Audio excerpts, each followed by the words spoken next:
Have you ever noticed how the loudest person in the room rarely gets what they want? While they're busy arguing and debating, someone else quietly walks away with the victory. Here's the truth. 90% of people waste their energy trying to win arguments, but the real winners let their actions do the talking. Today, we're diving into law number 9 from the legendary book, The 48 Laws of Power by Robert Greene. This law will change how you handle conflicts forever.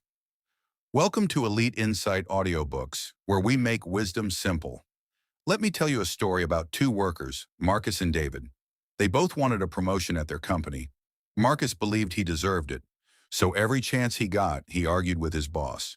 He listed all his achievements, pointed out his co-workers' mistakes, and explained why he was the best choice. He thought he was making a strong case. David took a different approach. He said nothing. Instead, he simply started taking on bigger projects. When a client had a problem, David solved it before anyone asked. When the team needed help, David was already there. He didn't talk about what he could do. He just did it. 3 months later, guess who got the promotion? David. Here's why this happened. When you argue, you put people on defense. Nobody likes being told they're wrong. Even if your logic is perfect, people will resist you just because they feel attacked. Marcus made his boss feel stupid for not seeing his value. David made his boss feel smart for having him on the team.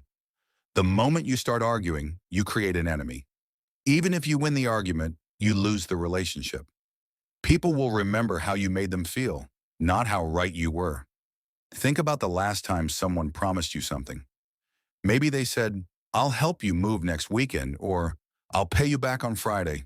Words are easy, but when Friday comes and there's no money, or when moving day arrives and they're nowhere to be found, those words mean nothing.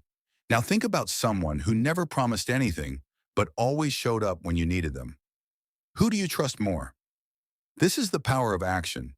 When you demonstrate your value instead of declaring it, people believe you. There's no debate, no questioning, no doubt. Let me give you a real example. In the 1500s, there was an artist named Michelangelo. The Pope wanted the best artist in Italy, and many talented people wanted the job.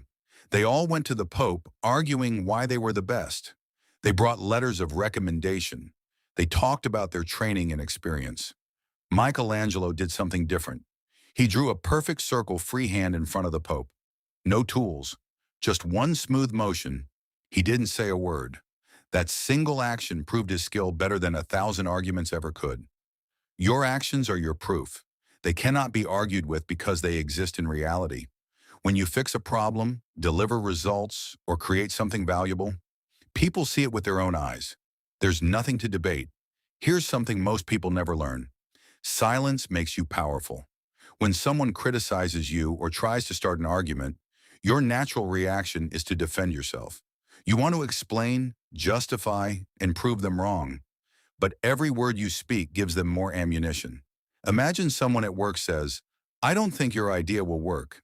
If you immediately start arguing back, listing reasons why you're right, you're playing their game. You're giving them the fight they want. Instead, try this. Smile and say, "Let's see what happens." Then make your idea work. Show them the results. When your idea succeeds, they'll remember their doubt and your quiet confidence. You didn't waste energy on words. You invested it in action. Think about the most respected people you know. They don't argue much, do they? They listen, they nod, and then they go do what they planned anyway. Their silence isn't weakness, it's strategy. When you stop trying to convince everyone with words, something magical happens. People start paying attention to what you do instead. Your actions become louder because there's no noise covering them up. Okay, here's your challenge for today, and it's simple. Think about one thing you've been talking about doing. Maybe you've been saying you want to get in better shape, start a side business, or learn a new skill. You've probably told people about it. You might have even argued with someone who doubted you. Today, stop talking about it. Just do one small action toward that goal. Don't announce it. Don't post about it on social media. Don't tell anyone. Just do it quietly. If it's fitness, do 10 push-ups right now. If it's a business, spend 30 minutes researching your first step. If it's learning something new, watch one tutorial video or read one chapter. Let your actions start speaking for you. Over the next week, keep taking small actions without announcing them. Watch how people's perception of you changes when they see results instead of hearing promises. Remember, the person who talks about going to the gym never looks as fit as the person who just goes. So there you have it. Law number 9, win through your actions, never through argument. Stop wasting your energy trying to convince people with words. Let your results do the talking. Create enemies through arguments or create respect through action. The choice is yours. If this law opened your eyes, wait until you hear about law number 10, where we discover why misery loves company and how to avoid the unlucky and unhappy. It's going to change how you choose the people around you. Don't forget to subscribe to Elite Insight Audiobooks for more life-changing wisdom made simple. Hit that notification bell so you never miss an episode. And remember, power isn't taken through arguments. It's earned through action. Now go out there and let your actions speak. I'll see you in the next one.